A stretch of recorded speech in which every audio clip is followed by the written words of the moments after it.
कुछ लोग जिंदगी में ऐसे मिलेंगे जो आपको शराब पीना सिखाएंगे, जुआ खेलना सिखाएंगे, ताश खेलना सिखाएंगे, पान तमाकू खाना सिखाएंगे, अंडा मुर्गा मांस खाना सिखाएंगे, गलत कर्म सिखाएंगे, बेविचार करना सिखाएंगे, अंध फंद दंद लंद में डालेंगे तुमको।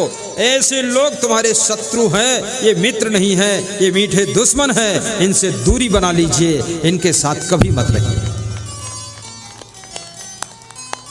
लेकिन कुछ लोग ऐसे तुम्हारी जिंदगी में होंगे, भले तुम उनसे नाराज हो जाओ लेकिन तुमको हमेशा अच्छी बात बताएंगे। तुम्हारी बहन कभी कभी तुमको डांटेगी, ए भाई तुम क्या कर रहे हो, दारू क्यों पीते, छोड़ो। ये बहन नहीं है, ये देवी रूप तुमको समझा रही है। नाराज मत होना ऐसी बहन से, धन्यवाद देना। कभी कभी तुम्हारी वाइफ भी तुमको समझा के लाइन पे लाएगा। कभी कभी तुम्हारा पति तुमको समझाएगा कि तुम ही थोड़ा गम खा लिया करो, मां से बात न लड़ाया करो।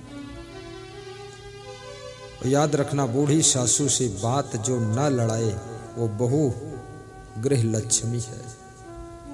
बुजुर्ग व्यक्ति का दिमाग जल्दी गर्म हो जाता है, सहनशीलता कम होती है, वो गम नहीं खा पाता है, पूरा भिड़ जाएगा, जितना लड़ोगे उतना लड़ जाएगा। लेकिन तुम नौजवान हो, जरा अपने को कंट्रोल में रखो, तुम ही गम खा। और गम भी किसकी खानी है? जिनको तुम कहते हो अपना, उन्हीं की तो गम खानी। तुम कहते हो मेरी सासू है, मेरा ससुर है, मेरा पिता है, मेरी माँ है, मेरा बेटा है, मेरा बहन है, मेरा बाप है, मेरा ये है, मेरा गुरु है, मेरा शिष्य है, तो गम तो उन्हीं की खानी है जिनको मेरा कहते हो तुम। और गम खाने से कोई बदहजमी थोड़े होती है। राम ने कितनी गम खाया था, तभी तो नाम हुआ है। परशुराम जी ने उनको गालियां दिया, रे कहा, तू कहा, ये कहा, वो कहा, लेकिन जनकपुर में राम क्रोध नहीं करते हैं, क्योंकि राम वहां दामाद बनने के उम्मीदवार हैं। राम मुस्कुराते हैं, कितनी ही गाली दे दो लेकिन मैं ही सीता को ले जाऊंगा, आखिरी नंबर मेरा ही। राम गम खा लेते हैं, गम खा लेते हैं। जब राम के स्वभाव को समझते हैं परशुराम, तो परशुराम क्षमा मांग लेते हैं, माफी मांगते हैं। आजमगढ़ के परम भक्त श्री लल्लन तिवारी जी कहते थे, मेरी बहू इतनी देवी है और मैं इतना क्रोधी था, उसके कारण मैं भी बहुत सुधरा हूँ। शेष आपके सत्संग से सुधर गया हूँ, क्या करूँ गुरुदेव। कभी वो लड़ती नहीं, गाली देती नहीं, गुस्सा करती नहीं, तो आखिर हमको भी नर्वस होना पड़ा उसके सामने।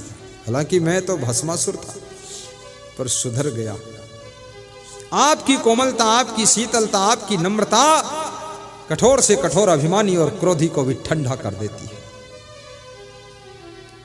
इसलिए बहुओं से मैं कहूंगा, पूरा पूरा आइसक्रीम बन जाना। अभी गर्मी महीना आ रहा ना, आइसक्रीम बिकेगी, चाट चाट के खाओगे। ऐसे आइसक्रीम बनो, तुमको भी सासू चाट चाट के प्रेम से रखेगी कि मेरी बहू है। ठंडे रहना, बूढ़ी सासू की सेवा कर देना, बूढ़े ससुर की सेवा करते हैं। कार्यों का मैनेजमेंट कर लेना, यही राम रस है। सेवा का रस ही राम रस है, प्रेम का रस राम रस है। जिसको कबीर साहब कहते, 2.5 अक्षर प्रेम का पढ़े सो पंडित होए। ये राम रस यही है, प्रेम का रस, और कुछ नहीं। और प्रेम में वो शक्ति है, बहुत बड़ी शक्ति है प्रेम में। प्रेम वाम भूले भगवान हो सेवरी के घर मां। प्रेम वाम भूले भगवान हो सबरी के घर मां। सेवरी के घर मां हो सेवरी के घर मां।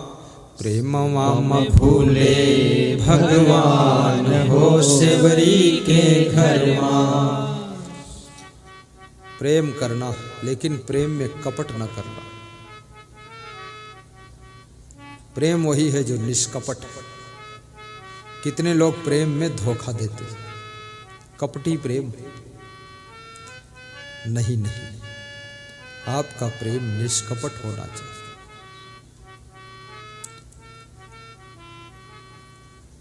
खट्टे मीठे बेर सेवरी चखी चखी लावे।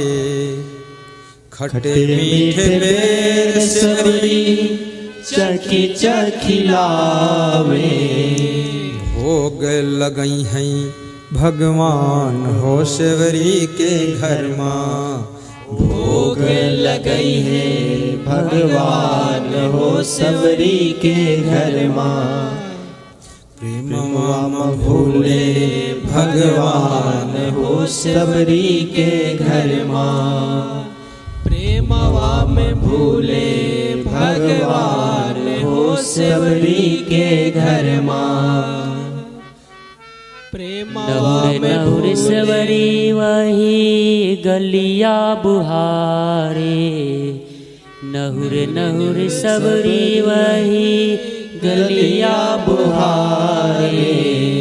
वही गलियई है भगवान हो सबरी के घर माँ। बहुत सुंदर, बहुत वही गलियई है भगवान हो सबरी गलियां बुहारती के है, घर उसी माँ। गली से राम को आना। भोग लगई है भगवान हो सबरी के घर माँ। आपके यहाँ कोई महान पुरुष आ रहा हो, प्रथम सेवा है सफाई। घर साफ करो, कमरा साफ करो, गली साफ करो, आसपास साफ करो। गांव के लोग भी अपने अपने घर की सफाई कर लें। जिस गली से निकलें गुरुदेव, सबके द्वार पर रंगोली का दर्शन। कल इस गांव में हम भ्रमण करेंगे रात्रिकालीन 6 बजे से। सबके द्वार पर करीब करीब गुजरना होगा। रंगोली बना लेना, सफाई कर लेना, एक एक दीपक जला के रख देना। कम से कम तुम्हारे घर ना आऊं, लेकिन उस रंगोली के आकर्षण में अपनी नज़र उधर डालूं और अपने द्वार पर खड़े होकर नमस्कार कर लेना साहिब बंदगी। क्योंकि सबके घर आना तो संभव नहीं, अपने द्वार के सामने ही प्रणाम कर लेना।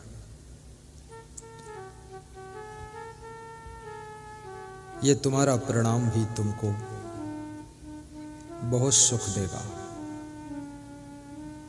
ज्योतिषी ने किसी व्यक्ति का हाथ देखा और कहा कि 7 दिन में एक्सीडेंट होगा, हाथ पांव टूट जाएंगे,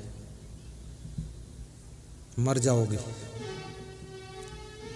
7 दिन की बजाय 7 साल बीत गए, एक्सीडेंट ही नहीं हुआ। ज्योतिषी मिला 7 साल बाद, बोले जिंदा कैसे हो तुम, क्या किया?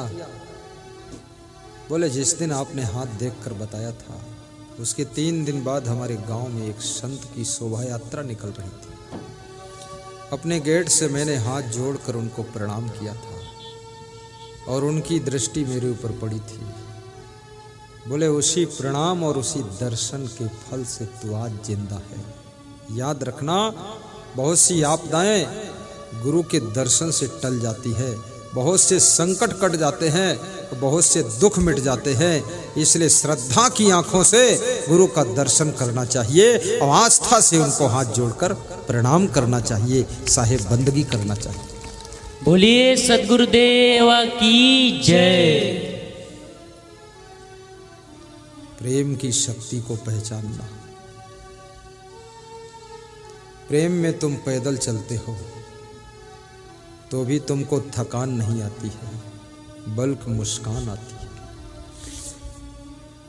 जब प्रेम में तुम व्रत रहते हो तो तुम दुखी नहीं होते, तुम खुश होते हो। जिसके प्रेम में व्रत रहते हो